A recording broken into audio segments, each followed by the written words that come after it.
Yep, Blake Anderson and the Red Wolves back to work after a loss.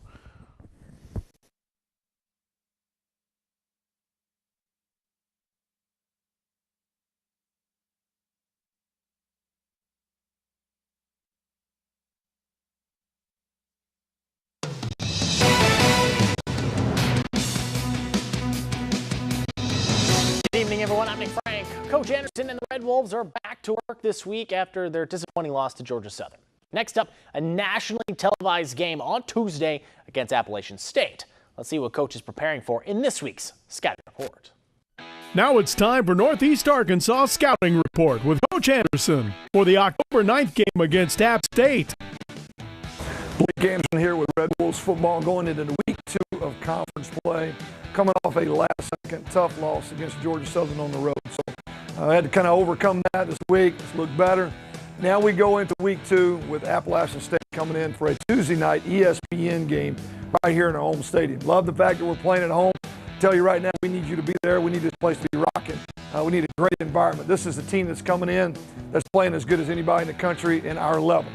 They're only one of 2 teams in the country scoring 50 points or more per contest. So our defense right there is cut out for a huge test. They're very balanced. They've got one of the best running backs in the country at our level.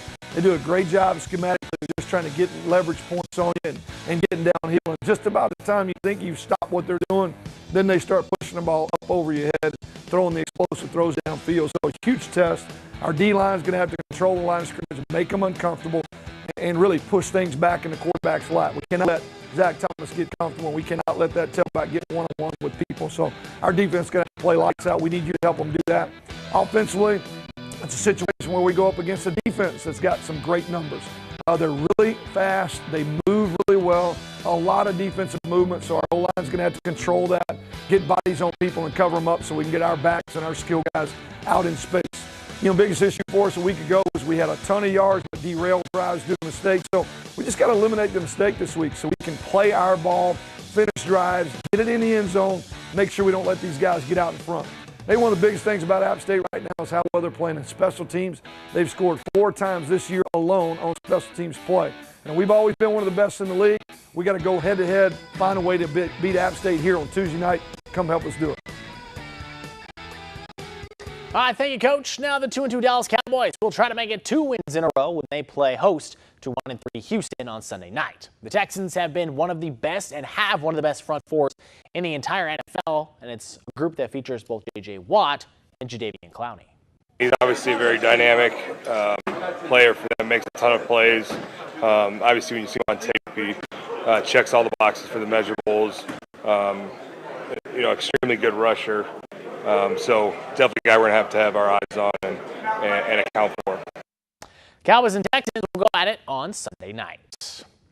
Riding a 2-match losing streak, the A-State volleyball team will be on the road tomorrow for a conference game against Coastal Carolina. Red Wolves 10-7 on the year and 2-2 in conference play. A-State has struggled on the road this year, winning just 1 of 5 in 2 road matches. First set tomorrow gets going at 5:30. The A-State soccer team was at home this afternoon against South Alabama. The Red Wolves Jaguars went into overtime scoreless. Then South Alabama found the back of the net off a free kick to sink the Red Wolves. A-State has now lost 3 straight conference games. The first game in the National League Divisional Series between the Colorado Rockies and Milwaukee Brewers hit the diamond today.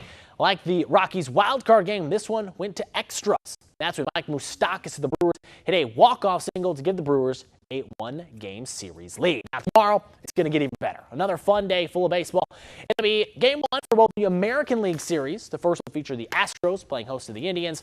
And, of course, the Yankees going toe-to-toe with the Red Sox. Game 2 of the NL Series. Now Josh's Rockies going to try to even that series up at 1. And then the Braves and Dodgers game 2, which game 1's going on tonight. Game 2 will be tomorrow. A lot of good baseball happening in the next couple of days. Not only the Rockies and the Brewers, but also the Yankees. And yeah, Yankees Red Sox will be a really fun series just because of the rivalry alone. Tonight we had 2 very distinct teams of a very veteran Dodgers team versus a very young Atlanta Braves team.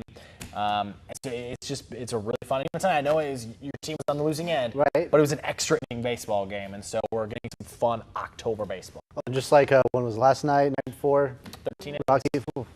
Way too late for me. Nick, thanks. We're back right after this.